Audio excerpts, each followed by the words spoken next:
Hello, Danville. Alan Shields here, Chief of Police for the town, and we are 10-8 and in service, which means we're here to safeguard the lives, rights, and property of everyone we serve. And we do that in an effort to make people's lives better. We've got a lot in store for you tonight. We're going to cover the crime blotter, we're going to cover speeding, and we're even going to give a little tip on phishing. So stay tuned for that. If you haven't yet, make sure you go ahead and hit the subscribe button if you're on YouTube. Make sure you like the podcast here, and that way it'll get out to more people. All right, so first off, I have a couple of quick announcements. If you want to make Danville a safer place, we have our local roadway safety plan. You have the opportunity to provide input. There's a link in the description. Just go down below, and you can drop a pin or circle an area and let us know what a traffic safety problem is, and maybe even give us a recommendation on what you think we can do to fix it. If you'd like to engage with us in person, we've got a good opportunity. It's a rebrand of our Coffee with the Cops, but it's Bobo with the badges. And we'll be out on Saturday. So if you're, wanting to see us on the weekends, because usually we do these during the week, we do have a weekend and an afternoon event here. It's Saturday, July 23rd, 2022. And it's going to be from 2 to 3. And we're at Happy Lemon Tea, and that is out east. That is on 3450 Camino, Tassajara. So that is towards the Blackhawk end of things. And that's where we'll be for that. If you want to join your community, there's a good event called National Night Out. It's August 2nd. It starts at about 6 o'clock, runs usually till about 9. And it's where you organize with your community and maybe even have a barbecue, maybe a potluck, get together and really get to know your neighbors. And I think this year is probably going to be a pretty good year since we're coming out of the pandemic and we're out and about a little bit more this year than we were in years past. And what we'll do is you can email Lindsay Ortiz. She's our crime prevention specialist. Email Lindsay, and we'll actually have cops come out for a portion of that event. Usually we're able to stop by for about a half an hour because we get a lot of locations. I think we're up over 10 now. Usually we're somewhere in the neighborhood of 15 to 20. Want to remind everybody there's two things. There's a link in the description to the FEMA All Hazards checklist. And this is a checklist for different types of emergencies. The one on the screen is a be prepared for a power outage. And what it'll do, every one of these checklists has the same three things. It's what you can do now to prepare, how do you survive during it, and what you need to do after it. And there's other events on there as well. But I encourage you, if you haven't done it yet, go click the link in the description, and that'll show you how you can be prepared should one of these events happen. And personally, I would print that thing out, and I would just stick it in a drawer somewhere. That way you can review it, and then should something bad happen, you can go back to that checklist and reference it and see what it is that you need to do should one of those events occur. Secondly, how are you ever going to find out about these events?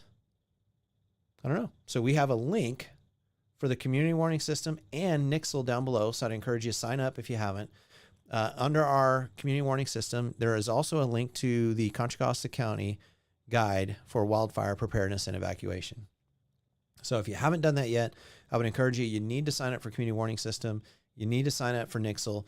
If there is an event, if there is a fire, a major fire where we're going to do major evacuations, we are going to use the community warning system to do that. And we're going to tell you exactly what it is that's happening, what it is that we need you to do, and where will your source of information be for when it's time to come back and come back to your house.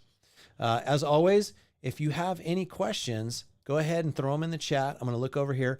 If there's anything here that I can answer during the show live, I'll answer it. If not, I'll circle back. I'll check after, and I'll be monitoring this for about 30 minutes after that. Okay, so Judy has a question. Heard this afternoon that there was another Trader Joe parking lot robbery, this time in San Ramon. So I'll be honest, I don't know about that one. We're not on the same communication channels as San Ramon, but information does get shared from San Ramon to us. Big caveat there, we don't release information on behalf of San Ramon.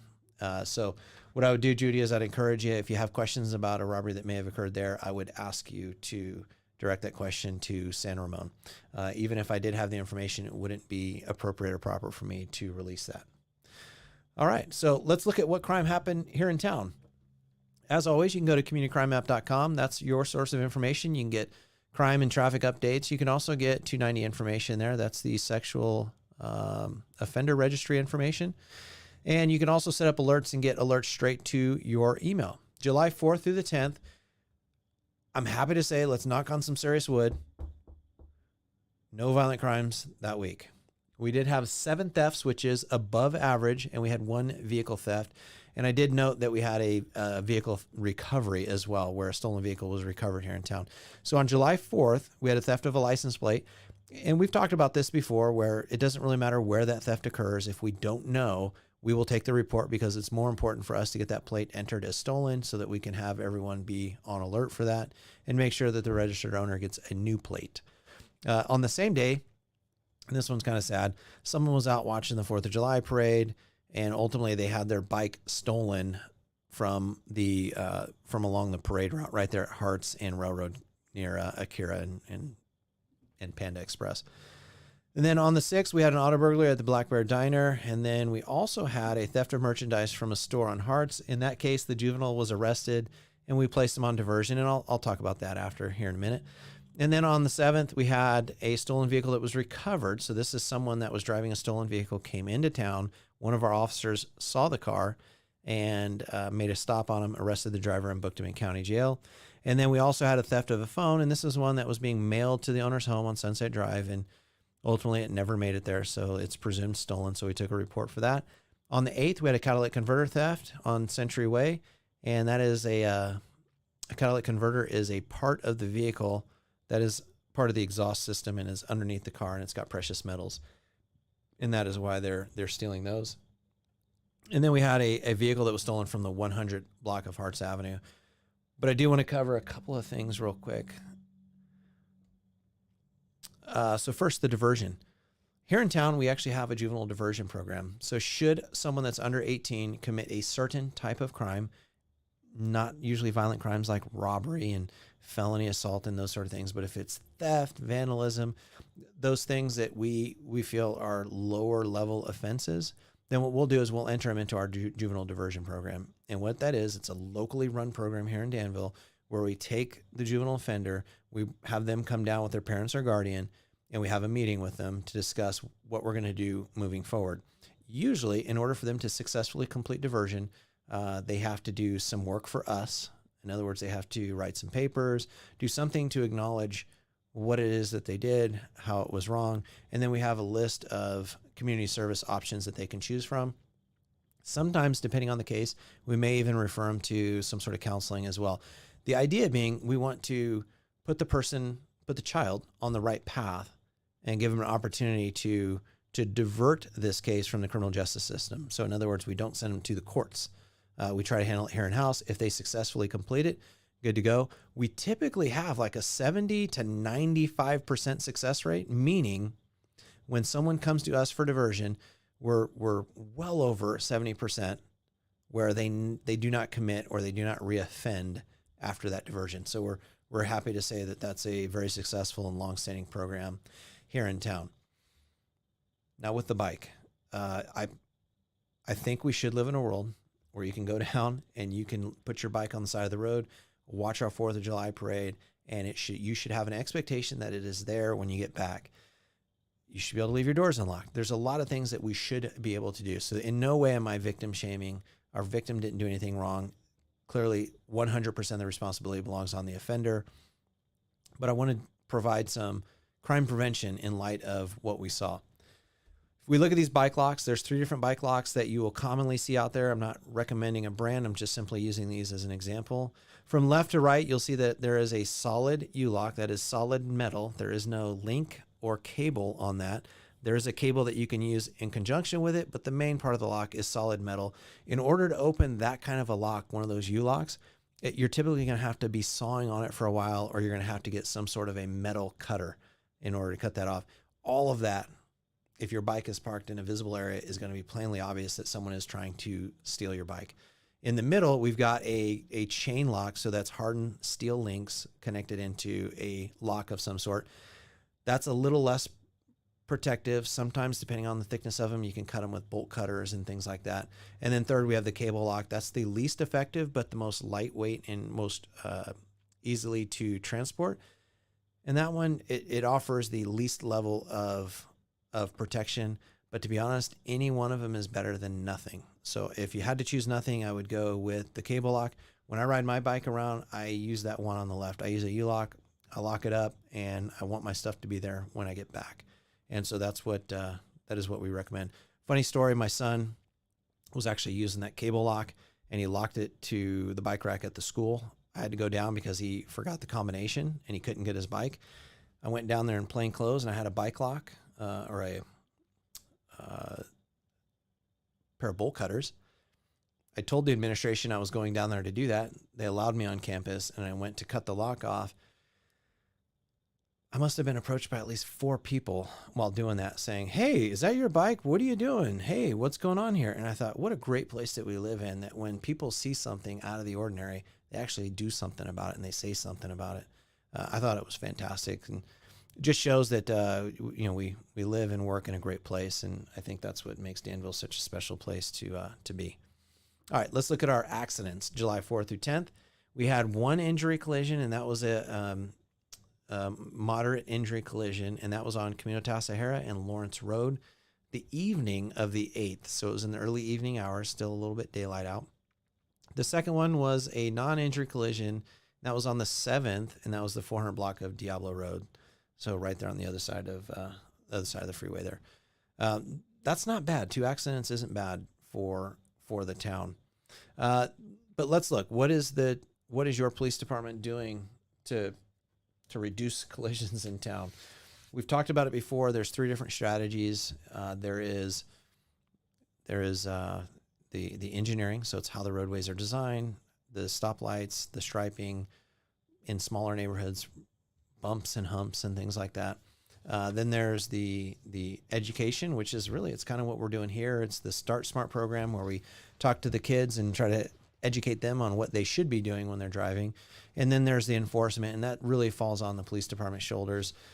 We do have a lot of things that we can do. We do go out and we stop cars. Sometimes we give a verbal warning. Sometimes we give something like this. It's called a courtesy warning site. This is a little more stern of a warning, where we simply document the fact that we gave you a warning for speeding, stop signs, cell phones, those sort of things. But I got to be honest with you, with the egregiousness of some of the violations, we just skip those first 2 steps and go right to a citation. And I'll show you one. My motor officer said, and I think Gary jumped in on the chat here. This was an afternoon, and you'll see by the lighting, I guess, in the photo. But this was an afternoon stop, and it was on Camino Tass at Sycamore Valley Road, and it was for speeding. And I know Gary's tuned into this, and so he'll appreciate this. But this was 71 miles an hour, and if you look, the bottom circle on the right, it says 71 miles an hour, and that's at 1,004, but basically 1,000 feet away in a 45 mile an hour zone. So 71 miles per hour in a 45 mile an hour zone. That person is adding at least 100 to 150 feet onto their perception reaction time. They're going from about 250 feet to probably about 350, 400 feet in stopping distance. That is just unacceptably fast. We will absolutely write those tickets 10 times out of 10 when we stop the cars. So please, if you have a friend, please let them know. Please do not speed on Camino Tassajara or anywhere in town. We are out there, and we are working enforcement, and we're working to reduce the speeds of the cars here in town. Okay, I'm seeing that Gary chimed in here. Gary, many thanks for the continued AM hour traffic enforcement on Camino Tass. Really helped. Appreciate the help in Zone 3. So when Gary's talking about Zone 3, what he's talking about is geographically, we split the town into 3 beats. 1 is our downtown, 2 is kind of that residential area along Sycamore, and then 3 is way out east there. And so, Gary, we're happy to provide that. And as long as we continue to get feedback and we continue to see speeders, we're going to continue to make sure that we're out there doing that. And we are putting those speed signs that we talked about a few weeks ago, we're putting those out as well. So David has a statement here. He says, we were a witness to the July 8th accident. The driver was speeding and drifting between lanes and almost hit us before swerving off the road into a tree. Car was totaled. Danville PD was on site so fast. Ceremony Fire Department got there and drove off to the hospital. So that was the injury collision that we were talking about. And David, you're right. It was not a good collision at all. And your observations are are spot on. So David, if you don't mind, I was actually just talking to one of our traffic officers here, not the one that investigated it, but I'm going to pass your name and number on to the investigating officer because he might want to give you a call. So I appreciate you letting us know that. All right, so we're going to move on to a little bit on traffic safety here. I do want to talk because we continue to have near misses and we continue to have complaints around these, and I think it bears some reminding of who's responsible for what and where when it comes to traffic safety. So let's take a look at Paraiso Drive and the Iron Horse Trail crossing just as an example. And I think as we get into the school year, we're really going to start cranking down the education on this. But I've got actually I have a video here. So if you remember a while back, our friend Al Kalin, who's actually on the Danville Bike Advisory Commission, I think I got that right. It's new, but he is on that. He actually sent this video. So he filmed this for us. And what you're going to see is you're going to see a van that's driving eastbound. So they're going from Camino Ramon towards Greenbrook on Paraiso. And what you're going to see is you're going to see him approaching the Iron Horse Trail. And what you're going to see in the left side of your view is you're going to see a jogger come out and go in front of or near the front of the car. And so just take a look here. So you've got the van moving along. The jogger's coming out. The jogger stops. The van swerves. That is a near miss. And anyone that is crossing, see if I can get it back up here. Anyone that is crossing the Iron Horse Trail has an obligation to stop or slow down, ensure that it's safe first, and then proceed into the crosswalk. Simply because the crosswalk is there does not give the authority for that runner, the person pushing the stroller, or the cyclist to simply just jet out into the intersection. They have to go out into that intersection, into that crosswalk with caution. Once in the intersection, once in the crosswalk, the responsibility shifts to the driver, and the driver has to yield to a pedestrian in the crosswalk. And that's typically what we think about. We always say pedestrians have the right of way. That's great, but you have to be in the intersection first. So you can't just jet out in front. And I think when you think about it like that, it does make logical sense, because put yourself in the driver's position. If you're driving and someone runs out in front of you, you don't have enough perception and reaction time to actually adjust to that. And so it's a very dangerous situation. And I have another example, but I want to highlight the difference. When you are on a bicycle and you are in the roadway, you are what the vehicle code considers a vehicle. So you have to follow the rules in the road. So when I ride to work and I'm coming down Hearts and I come up to the Hearts in Diablo and it's a red light, I stop behind the limit line. I wait. When it turns green, I go. When I stop at a stop sign, I stop. I look both ways, make sure it's safe to go. When it's safe, then I go.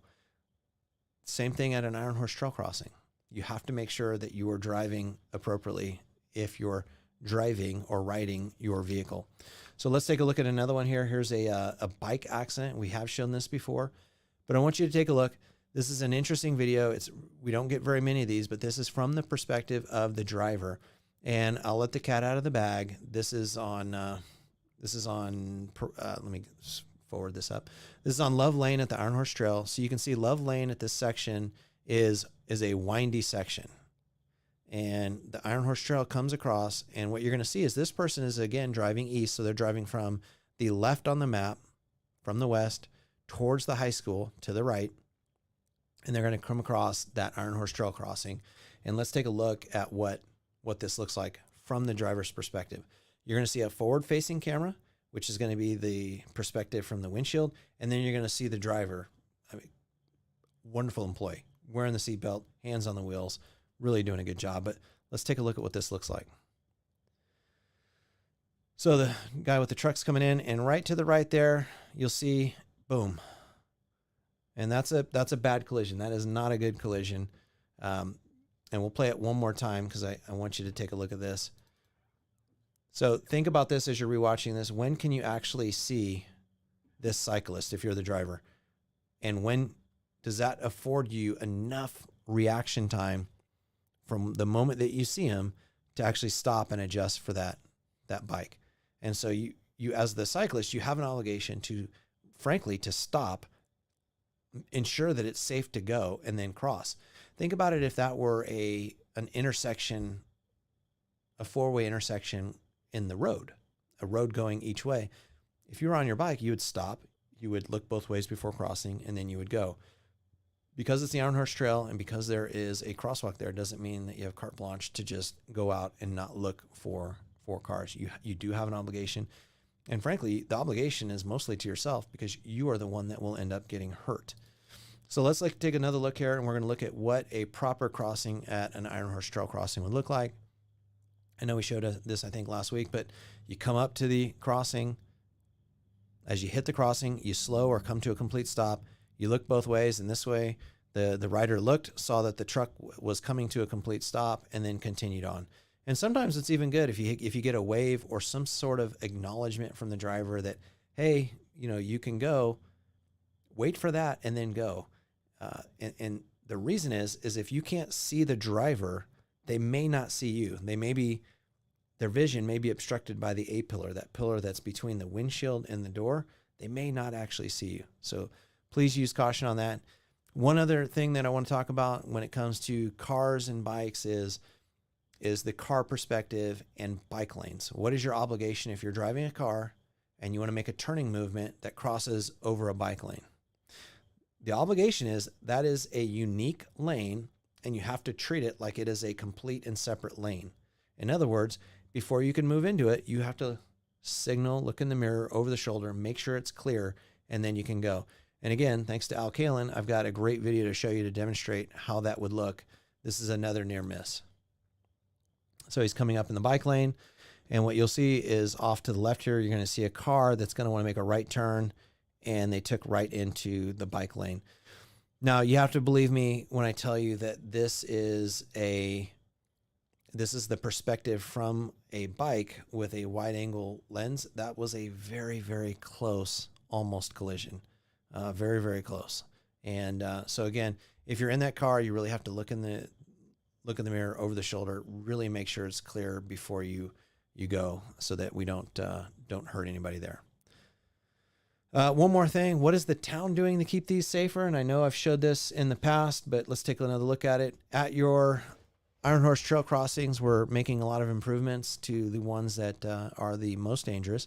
And you can see that we're putting lights and additional stop signs to enhance those that are already out by the East Bay Regional Parks. And those are blinky, flashy red signs that say, please stop to the cyclist. And then for the cars, we've got signs that say pedestrian crossing here. They blink and they flash. And then there's white lights that are shined onto the road at night so that you can tell when there is someone in the crosswalk. So we are making an effort to keep people in those crosswalks safe, but we need people to slow down in the cars, pay attention when you're riding the bike, walking, whatever it is that you're doing that's crossing the road there. Okay, I'm going to check the chat here. Oh, David, perfect. So David, this is great.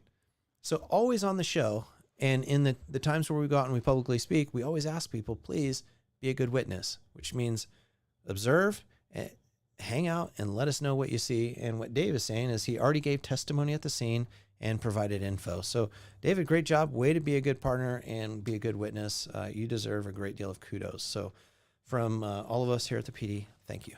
Great job.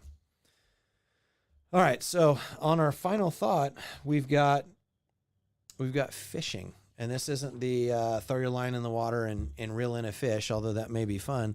This is criminals' attempt at phishing information or soliciting money directly from you.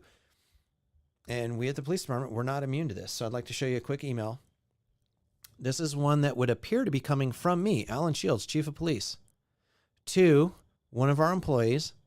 And then in the header or the body, I'll read it. It says, how is your schedule like today? I'm heading for a meeting, but I am excellent with emails if that works. I want you to discreetly handle a project for me. And I'll put that back up in a minute, but we always talk about scams and they try to do two things, right?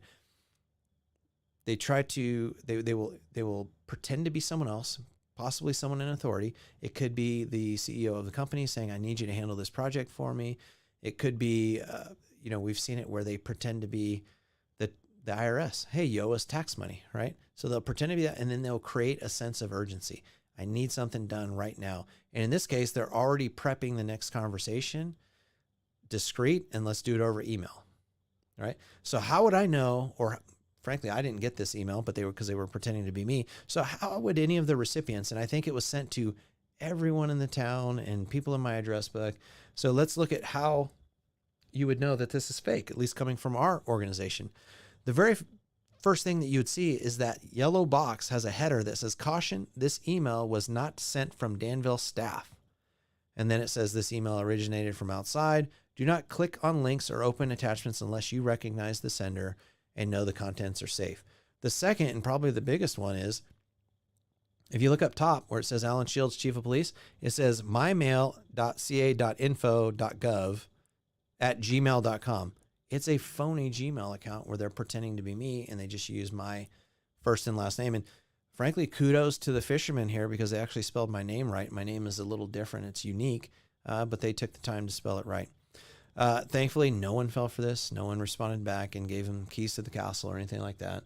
And I think that's mostly due to the fact that our IT department is on top of things and really sets this out as far as that banner that says this didn't come from staff. The other thing our IT department does is they subscribe to a program where they're constantly pretending to be these fishermen and they fish us and they'll send emails looking for us to click on them. And what it does is it kind of heightens our employees' awareness that there are these attempts that are out there. They happen all the time, and we are the line of defense to prevent them from getting our money. All right, I'm looking in the chat. I don't see any more questions, so I'll just give some quick reminders here. Bobo with the badges. It's coming up Saturday the 23rd, so we've got about 10 days away. 2 to 3 p.m. Happy Lemon Tea, and that's at 3450 Camino Tassajara in Danville. And then National Night Out, Lindsay Ortiz is our crime prevention specialist. You can email her, and we will come out to your party in your neighborhood August 2nd, 2022. That's coming up in a few weeks. And then we've got 2 links down below, one for the Homeland Security. It's not Homeland Security. It's another 3-letter agency. Homeland Security's Be Prepared Guide, and it's a way that you can be prepared for all sorts of hazards, and it allows you to be prepared ahead of time, survive during, and then be safe after. And then we'd remind you, sign up for Community Warning System and Nixle. There's a link down below.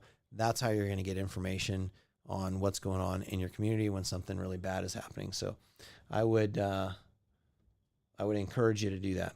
All right, and look, there is a couple of tips in here. And I love it when you provide tips in here. So if you're watching this after we sign off and you've got tips for how you avoid being victimized by these fishermen, let us know. But we've got Laurel checking in and said, had an attempt a case of wire fraud via the bad guy hacking into an email thread pretending to be one of my sellers. Good try, bad guy, but not getting one over on me. So very good. And then Catherine says, never click on links. And that's very good. And we always say it's the hover to discover. If you take your mouse and you hover it over the link, it will usually pop up the URL, which is the address, right? And so if it's for like your bank, our general suggestion is don't click on any links in there. Just go directly to the bank through your normal way of doing that. One of the things that our town here does is they subscribe to a service through the bank. It costs a little bit of money, but what we do is we actually send them a list of every check that we pay on, and it includes the check number, the name, the amount, and who it is to. And what they do is when the bank gets the check, they verify it against the list that we send them. And if everything doesn't match up, they do not cash the checks. And what that prevents is, so let's say a bad guy does a lot of mail theft and they take your mail out of the slot. They pull out your check that you wrote for $1,000 to whoever. Let's just say it's a charity at this point because we're so giving here in Danville. Let's say you wrote that $1,000 check. Well, what they might do is they might actually wash the check, which means take off some of the information like the sender. And instead of your wonderful charity, they're going to put their name, and then they're going to go and attempt to cash it. Well, for us, because we pay for this additional service, when that check comes in, that name won't match for who the check is to be paid to, and our bank will not cash that check. And we know that has saved us. That has saved us from fraud. And I was talking to our finance manager today, and she is extremely meticulous. And I think it's due to her efforts that we do so well, frankly, at managing all of your money and making sure that we don't become victims of fraud. So appreciate the advice there. And what I'll say is we are always happy that you come join us. We're 10-10, which means we're off duty, but we're always 10-8 in service to you. Have a good night, Danville.